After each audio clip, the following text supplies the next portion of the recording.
Studies show Singapore has some of the highest burnout rates globally each year, with a regional survey highlighting our workforce as one of Southeast Asia's most mentally taxed. Key culprits? Long hours, relentless deadlines, and a shaky work-life balance. Yet, beyond the office, there are unexpected triggers that amplify our stress. Nikhil Khattar uncovers 5 surprising stressors you may not have considered. We're familiar with the big things that trigger stress: the cost of living, tight work deadlines, or uncertainties about the future. But there's a surprising list of 5 things that may also be adding to your stress. Ever felt annoyed by the sound of someone chewing? You may be suffering from misophonia. It's a strong dislike or hatred of certain sounds. It could be anything: someone breathing loudly next to you, or even the clicking of a pen. It's not a well-understood condition, but studies suggest 1 in 6 people could be suffering from it. It can lead some to isolation and, in some cases, extreme mental harm.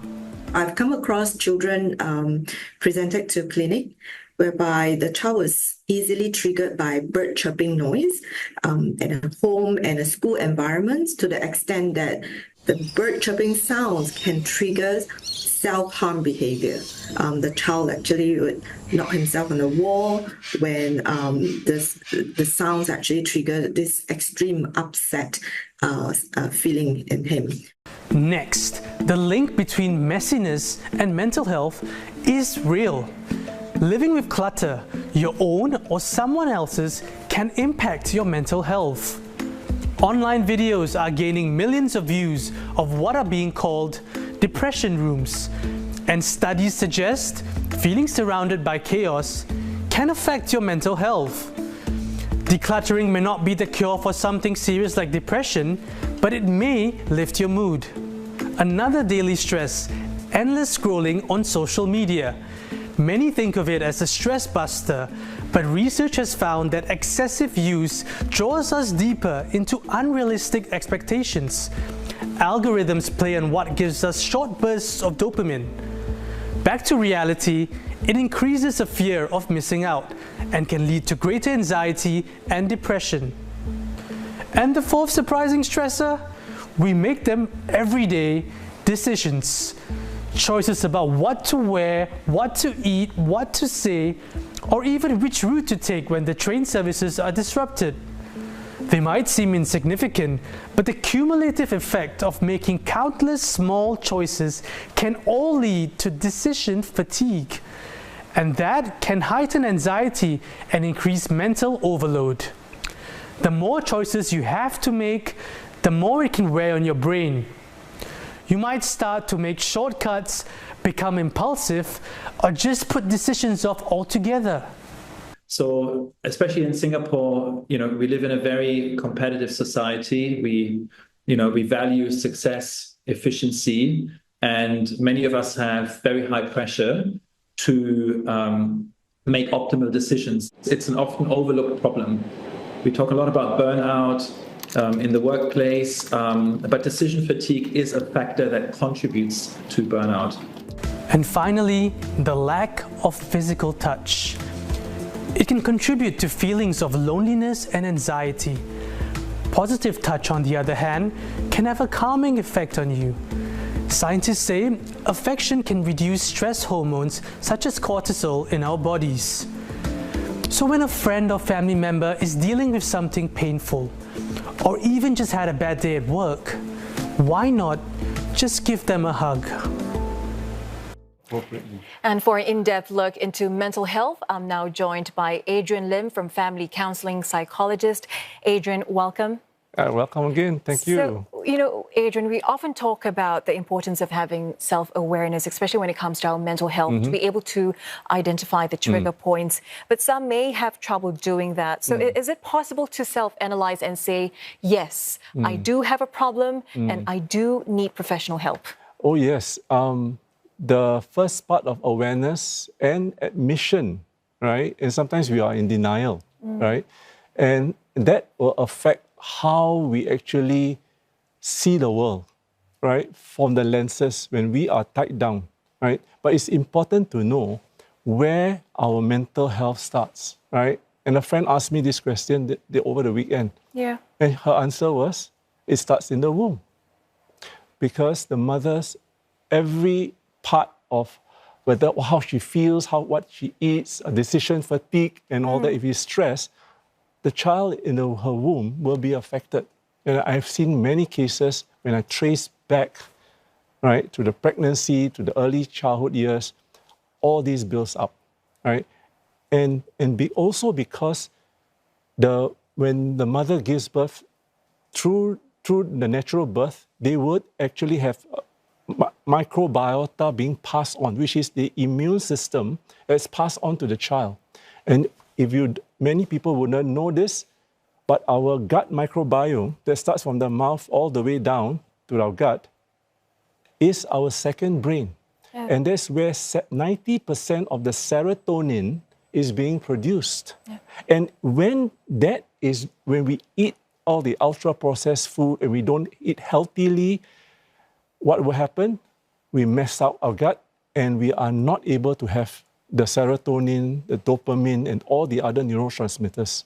So there's this brain-gut axis that is so important. They work synergistically to help us feel good, be good, and do good. That's such an interesting point. It all starts from the moment that you're in the womb. Yeah. So whatever that the mother goes through, it really affects the child as well. Yes. And so going back to this, if someone realizes that he or she is having an issue, how can they seek help? And can you actually share some examples? The key is to have a strong support system already.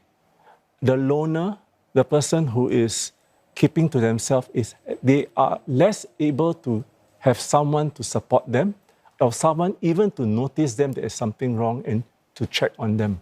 So isolation, loneliness is a killer for mental health, right? So it is so vitally important that we stay connected. And the Harvard study of human development, the happiness study, that is already 6 years old, right, have already very clearly said the single most important key factor is social connection and strong social connection. And that is so vitally important, plus learning coping skills over the years. But these all are formed in the family, and parents play a key role. But when marriages are affecting the parenting, that where many of my clients who are teenagers, young adults, even in their middle ages, when they look back, all those things has affected them, right? The lack of strong bond, lack of physical touch, like in the story you heard, that we saw from Nikhil, is so important. The 5 love languages that we need, hug, touch, words of affirmation. Yeah. How many times we scold more than we affirm a child, right? So it's critically important that we take care of our health, clearly work through, get support in the community, be genuine, be open to the possibilities so that we are better able to manage. Not to mention there's also sleep is very important, right? 1/3 of every population will have sleep apnea. Okay. And this is a serious issue. There's breath work, there's movement, there's stretches, eating smart to help the microbiome be the best. All right, Adrian, hold on to that thought for a minute, because the latest population health survey reveals that when it comes to mental health, many adults in Singapore prefer to lean on the support of family and friends instead of reaching out to healthcare professionals.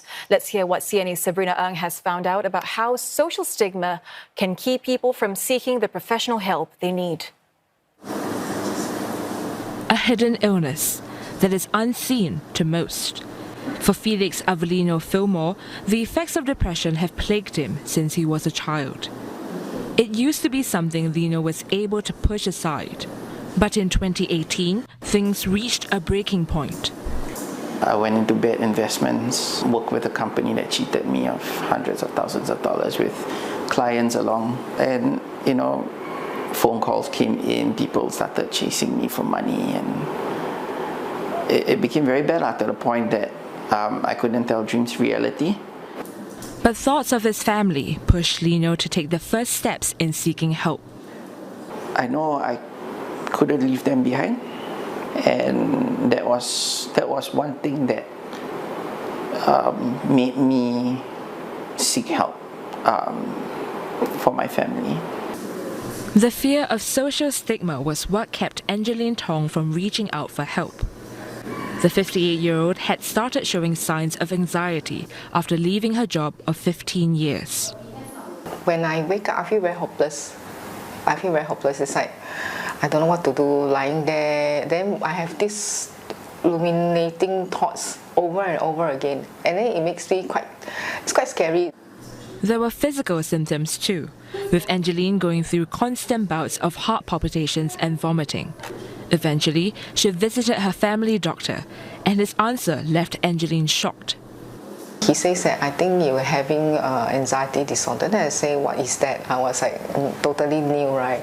And then he says, I think you better go IMH. It's like, it's quite scary because never in my life my family with no mental health history, Then I couldn't accept it all, that there's something wrong with me. A longtime friend eventually counseled Angeline, and those words of affirmation reassured her to reach out and seek professional help. A common theme between what Angeline and Lino told me is how signs of their mental health condition started out small, but all it took was for one domino to fall before their mental state went on a sharp decline. Today, both Angeline and Lino are in a much better place, and both of them cited support from their loved ones and daily activities like daily walks, which help them tide through the difficult times. And to those who may be going through a tough time, Lino has this to say. It's really up to you. You're the only one that can change your life. The support is there. So it all starts from within, Adrian. The first step is really to create a safe space to open up and finding your support network. This idea that people should take personal responsibility for mental health as they would for physical health, is this easier said than done? What about the role of the people around them? You need to set people up for success, I always say, When our environment, right, is not conducive, nurturing, affirming, genuine. I mean, if you are making a mistake, you have to be told, but in a gentle way, in a kind way. But when the environment is so busy doing their own thing, whether it's a workplace, whether it's a family, busy managing a dual income family, the children are being outsourced for their tuition, for their all sorts of, even their care, daily care. The connection, the touch is all missing out in the growing up. And this doesn't set them up for success.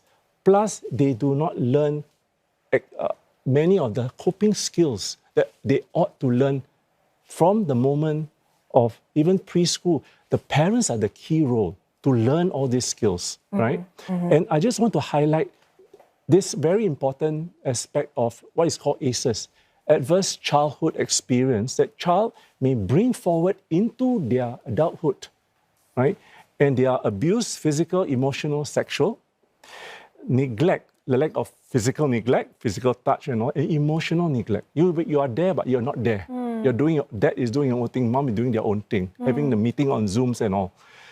And the other one is household dysfunction, which is substance abuse. A member in a home, there's a substance abuse, mental health condition, or parental conflict, separation, divorce, and maybe some members have been incarcerated. Right, so once you have at least 4 of this, you are in serious trouble to have mental health condition. So it also begins at home, yeah? Definitely. You need to be responsible for your children. Yeah. Before we go, Adrian, what's your advice to encourage people to lead a life with strong mental health? It begins with me. I have to be humble enough to say, I'm not an island. I need to reach out my hands to say, I need help. I get my buddy. If someone needs my help, I help. So this whole idea that we are a community, we need to socially connect, right? Remove our masks, remove our pride, and say as it is, I need support, right? And another hand will come to you for support.